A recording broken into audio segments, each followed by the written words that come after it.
Carl Bernstein. We don't know that Mueller met with him, but we know that his team did. What do you make of the current state of play in the White House? I think it's impossible to separate the rage that the president is in about Mueller's investigation from the rest of the president's rage about many things happening around him, including Tillerson's comment that the president is a moron. Purportedly, he made that comment.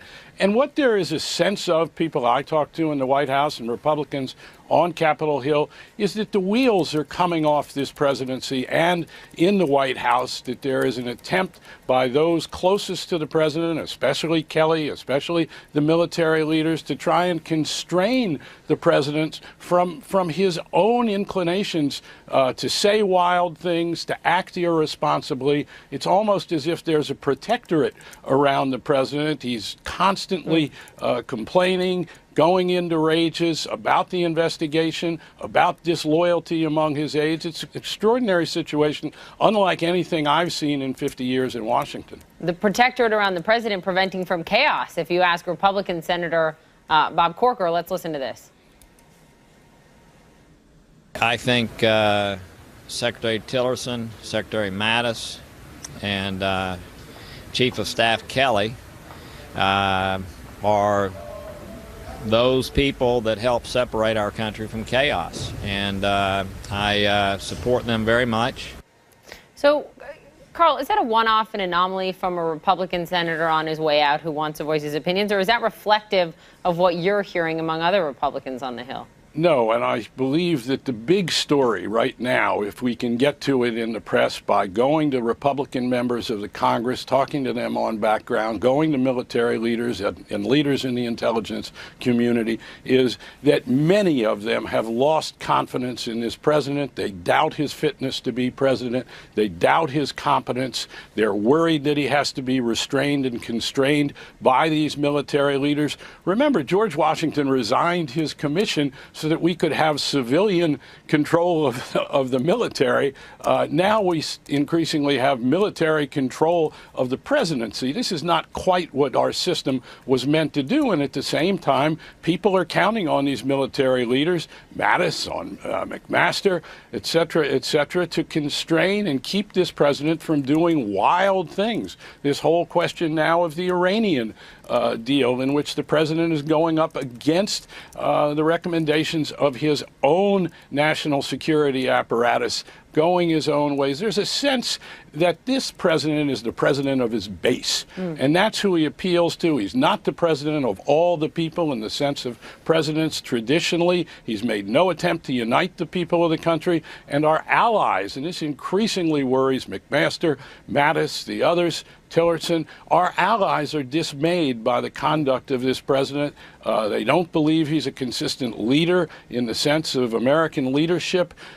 So meanwhile, people around the president who are coming before grand juries and are coming before investigators are talking because there are emails of their that they have produced that have had to be turned over, some 20,000 emails from people in the White House, and they have no choice, including people very close to the president. They have no choice but to talk truthfully to the prosecutors. And this, too, is a source of great consternation and rage by the president, who sees his son-in-law, Jared Kushner, at the center of these investigations.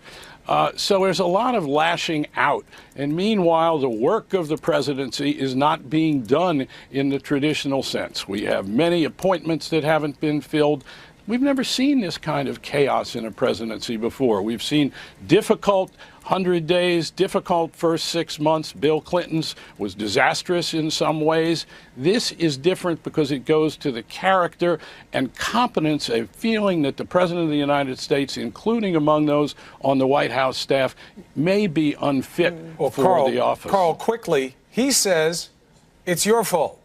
That it's the media, that you are making stuff up about him, you dwell on the negative, you give him no credit, and that's why he's caught in the cycle that he's in.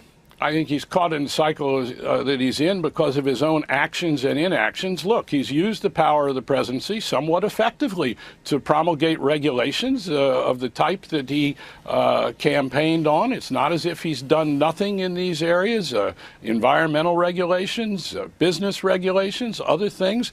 He has plenty of power and he exercises it. This is something different. And the idea that to make the conduct of the press the issue, as Nixon did in Watergate, but no president has done what Trump has done in terms of the press. He doesn't understand the free press. He doesn't understand the First Amendment.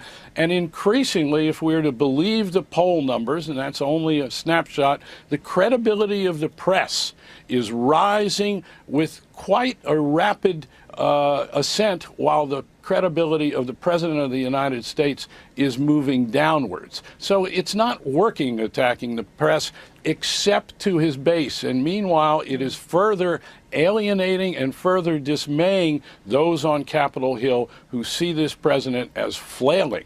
We are in a dangerous situation in this country. That is what Republicans, many of them, including some in the leadership, will tell you on Capitol Hill when you talk to them privately. They are worried that we have a president of the United States who is really not stable in terms of the way he is occupying the office and exercising the powers of the presidency. It is an extraordinary situation, and that's the real story.